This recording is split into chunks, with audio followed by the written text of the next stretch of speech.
오늘의 사연을 시작합니다. 안녕하세요. 저는 2번 이혼한 여자입니다. 고등학생 때 만난 오빠와 졸업과 동시에 결혼을 하였습니다. 너무나 어린 나이에 결혼했기에 어느 정도 기반을 다질 때까지는 시부모님과 같이 살게 되었습니다. 서로 열심히 일하면서 잘 살아보자고 했던 오빠는 한두 달리를 그만두는 경우가 많았고 친구들과 만나서 술 먹고 외박도 종종 하였습니다. 놀러 나갈 돈이 떨어지면 시부모님께 용돈 받아서 나가거나 제가 벌어온 월급 통장에서 몰래 뺏어 나가 놀았습니다.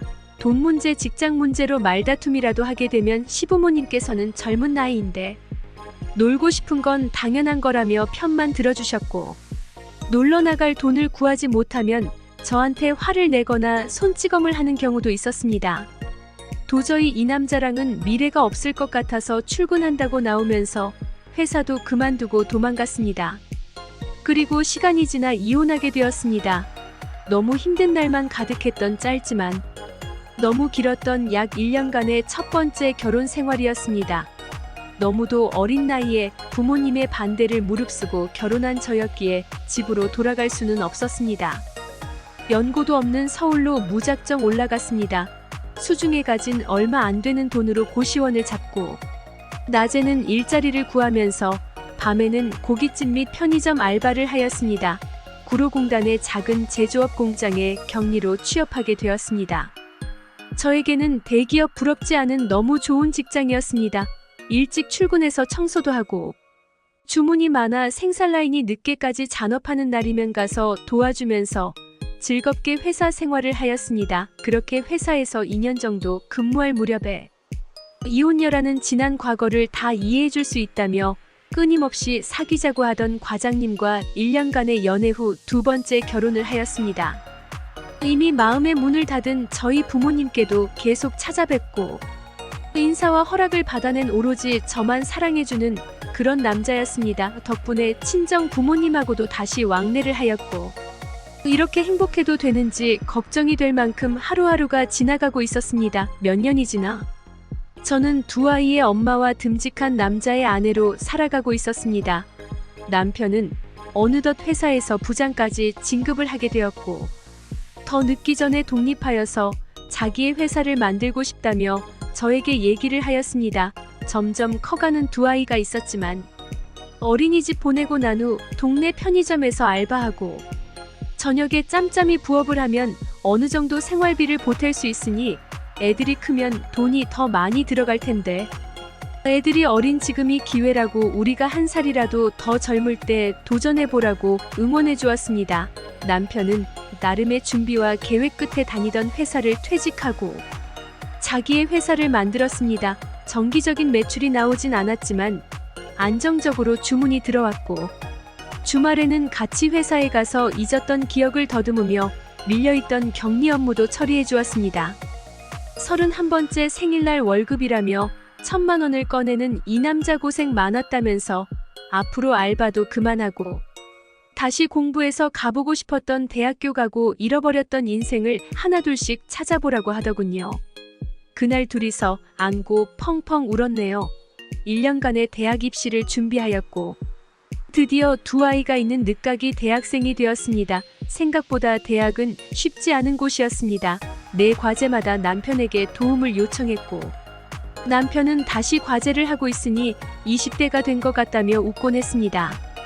제가 졸업하던 해에 남편의 회사는 예상치 못한 사기로 재정난에 고생하다가 부도가 났고 우리는 다시 일어설 수 있다고 힘을 내었지만 하루가 멀다 하고 찾아오는 빚쟁이들과 매일같이 은행 카드사의 독촉 전화들이 저희를 지쳐가게 만들었습니다. 그러던 어느 날 밤에 남편과 맥주 한 잔을 하고 있는데 이렇게는 도저히 안 되겠다며 위장 이혼을 하자고 했습니다. 그리고 저와 2아이는 친정으로 가서 평범하게 살라고 했습니다.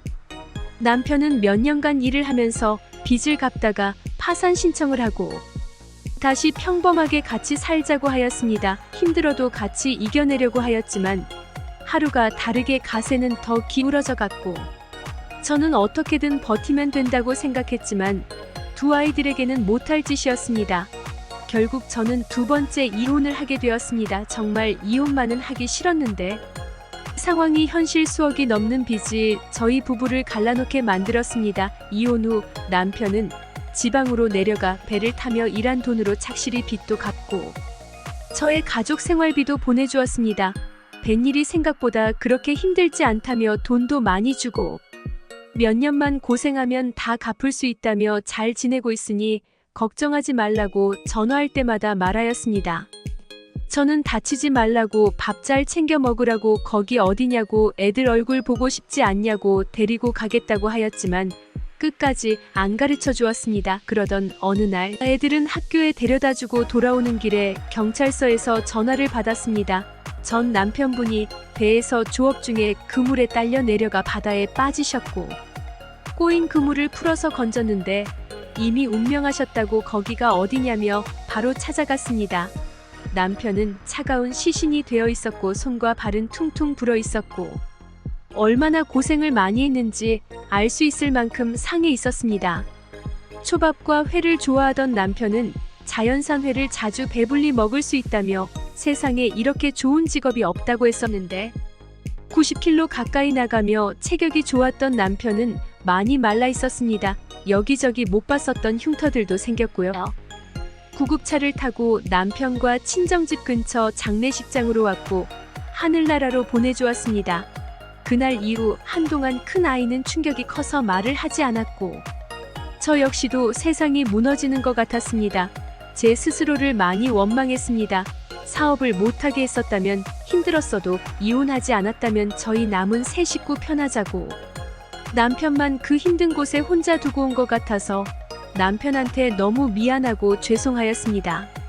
남편이 일했던 숙소에 들려서 남편의 옷가지와 물건들을 챙겨왔습니다. 언제 왔다 갔는지 저와 아이들이 찍은 사진이 있었습니다. 그리고 곧 다가오는 크리스마스에 아이들에게 줄 선물들이 포장되어 있었습니다. 아마 그의 크리스마스에 깜짝 놀래주려고 했던 것 같습니다. 어느덧 남편이 떠난 지도 15년이나 되었습니다. 아직도 제 옆에서 두 아이를 잘 키워줘서 고맙다고 고생 많았다고 해주는 것 같습니다. 언젠가 저도 그곳에 가게 되면 너무 행복한 시간들이었다고 너무 보고 싶었다고 말해주고 싶습니다. 남편이 좋아하는 회와 소주를 먹고 싶네요. 오늘따라 남편이 더 생각나네요. 두서없이 제 이야기를 적어보냅니다. 저와 아이들을 위해 최선을 다한 남편에게 너무 고맙고 사랑한다고 말해주고 싶네요. 하늘나라에서 지켜보고 있겠지요. 오늘의 사연은 여기까지입니다. 구독과 좋아요, 알림 설정 부탁드립니다. 긴 글을 읽어주셔서 감사합니다. 행복하세요.